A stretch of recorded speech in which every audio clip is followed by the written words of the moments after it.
मन से जो रावण निकाले राम उसके मन में है, राम उसके मन में है। सभी को विजयदशमी की शुभकामनाएं।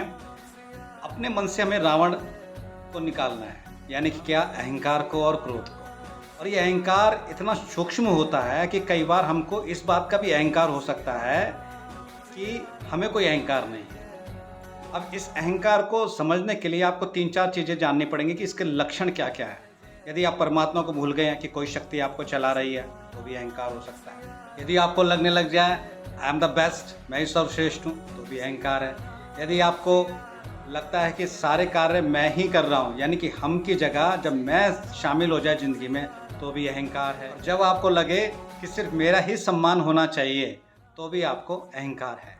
गलती करना अहंकार नहीं है, गलती को ना स्वीकारना अहंकार है।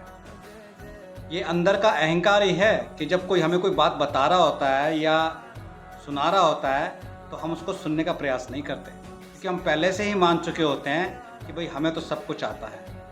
एक बार एक सन्यासी ने एक दरवाजे पर दस्तक दी और पूछा, बेटा क्या कुछ मिलेगा?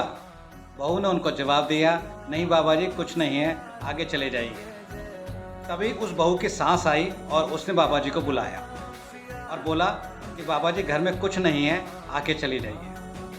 बाबा जी चौंक गए और उन्होंने कहा, अरे बेटा, ये तो आपकी बहू ने बता दिया था कि घर में कुछ नहीं है, आगे चले जाइए, तो आपने मुझे क्यों बुलाया है?